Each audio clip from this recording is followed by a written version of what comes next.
Master Tavern Keeper's History of the Old World.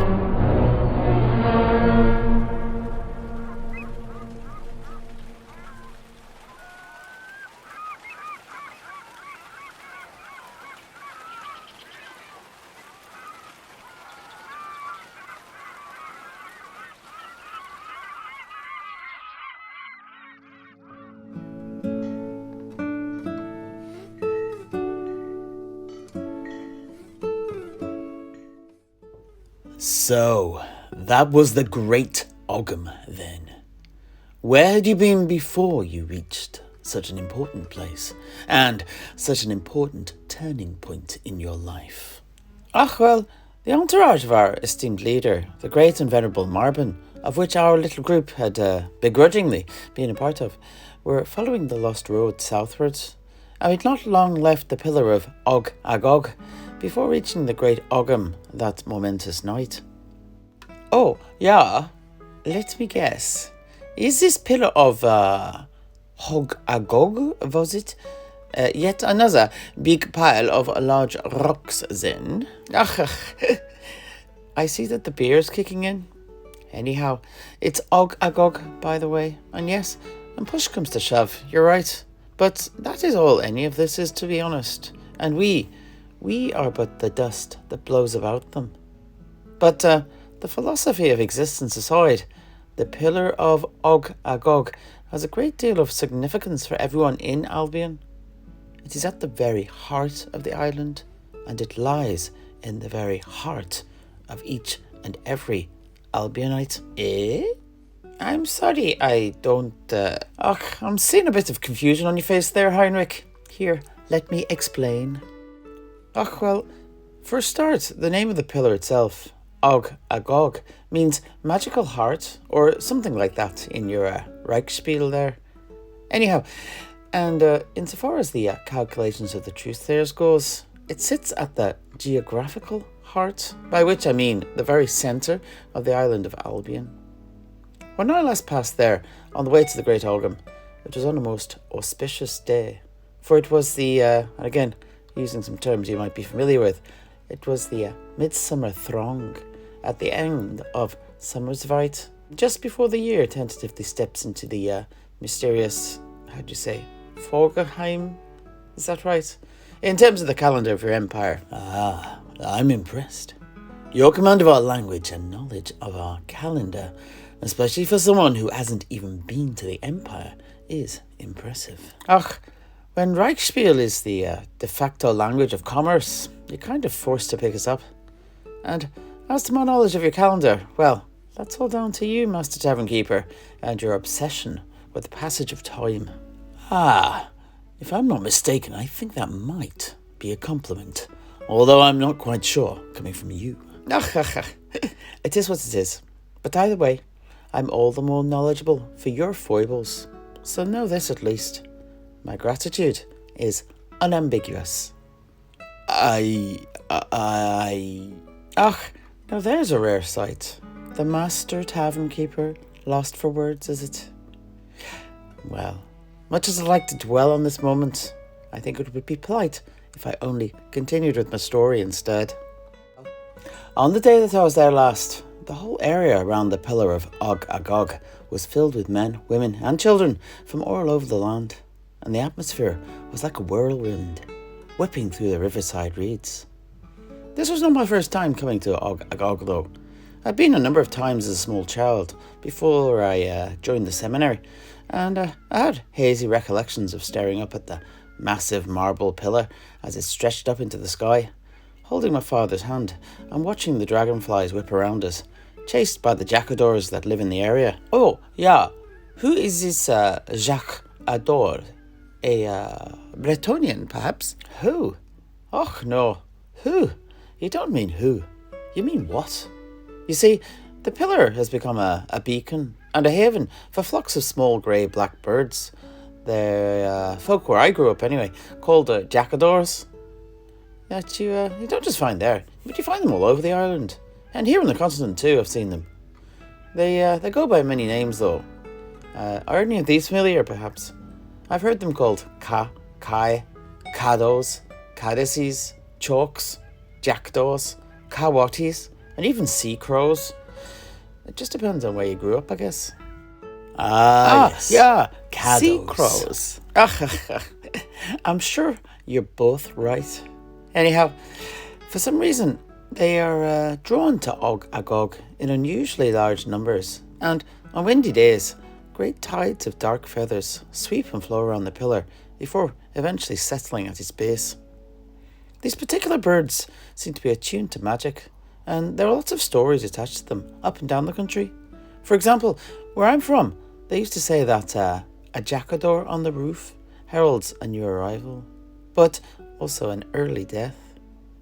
Out east, in Fen and Bog country, they say that seeing one on the way to a wedding is a good omen, and the reason for this, my fellow Truthsayer Chossack taught me, was that jackdaws are very loyal, and they pair for life, you see.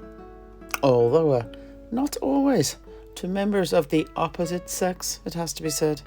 Oh, yeah. How heartwarming. I thought so too. Anyhow, one legend known by all Albionites is this. It says that they were once pure white, but they took their grey plumage in mourning after the great catastrophe robbed the world of the steering hands of the old ones. Of course, as to its veracity, I've no idea, but it's believed by a great many. Anyhow, back to the pillar.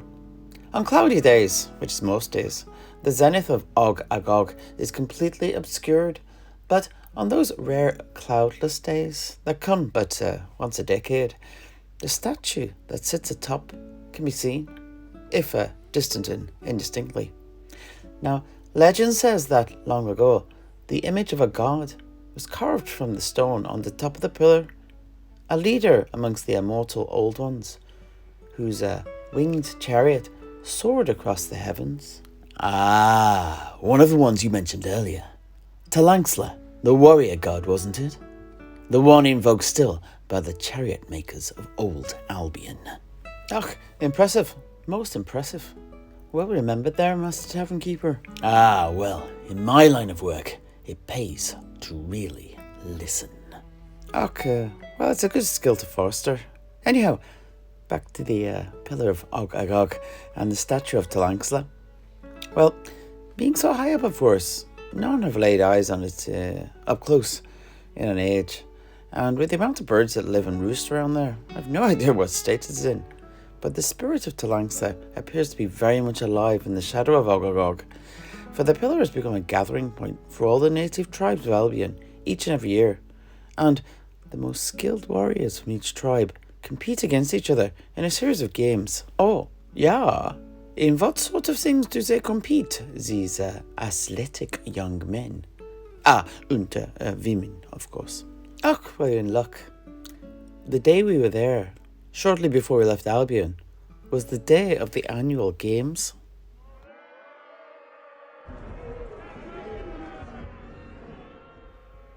We got there before midday.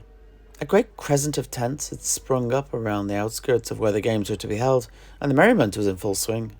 As we got nearer, the smell of cooking meats, spilt mead, music, singing, and cavorting filled the air and stirred our young souls, as well as other parts that the teachings of the Truthsayers could not reach.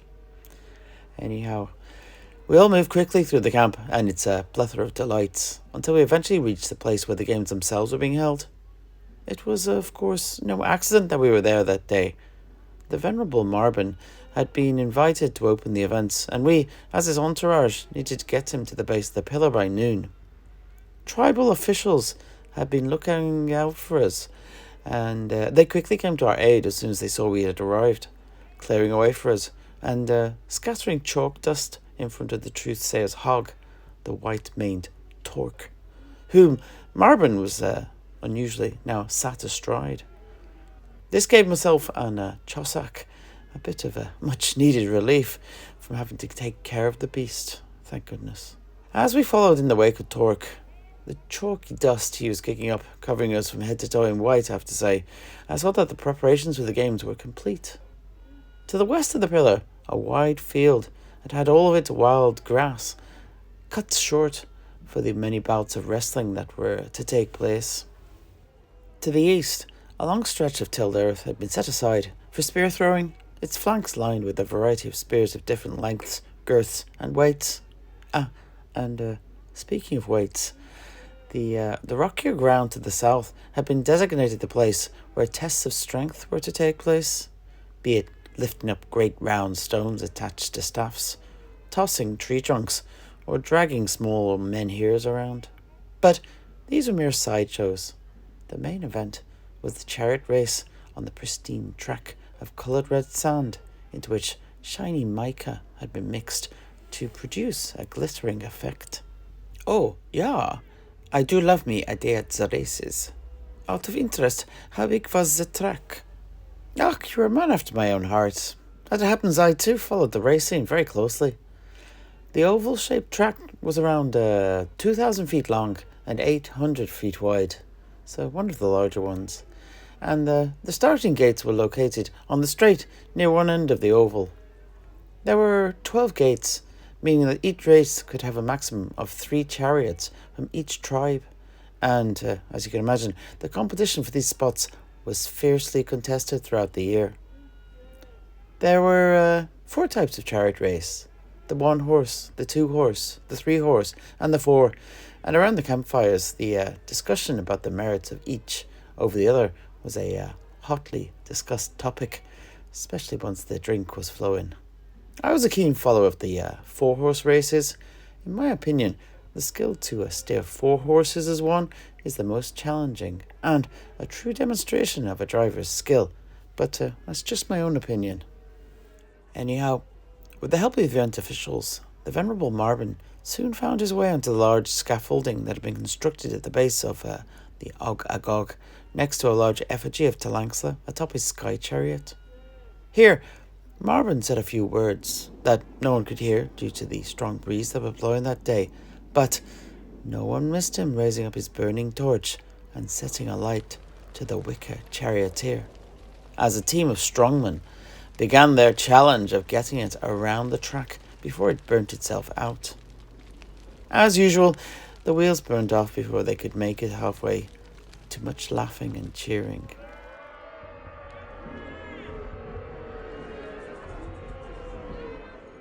We were there for the next 4 days. 4 of the happiest days of my life, actually. I just got to live. No responsibilities. No thoughts on the past, nor the future. Just living in the present. And this reaffirmed my decision. The life of a Truthsayer was not for me. At the end of the 4th day, I went to Maoláin and his daughter, Brennanna, and told them I was in. I too would leave Albion with them, Murchid and Chossack as well as Aidan and Braden, our 2 protectors on the Estalian boat. But you just can't stop being a Truthsayer in Albion. Such men and women are viewed with suspicion and inevitably become pariahs and outcasts with nowhere to call home. The only option, at least to my mind, was to make a fresh start in pastures new. And thus, here I am. And back to your point earlier, Septimus. Master Tavern Keeper. Yes, perhaps I do have a few regrets, but I know this was the right path for me. Ah, well, I can relate, having left my own home too, far, far behind. Yeah, this too is the situation I find myself in. Reduced to selling my sword across the old world, going from dungeon to dungeon, my blade ever slick with blood and ancient coins ever burning a hole in my knapsack. Well, in that case, gentlemen, I propose a toast. To friendship, found far from home. Ach, a fine toast there, Master Tavern Keeper. I'll drink deep to that.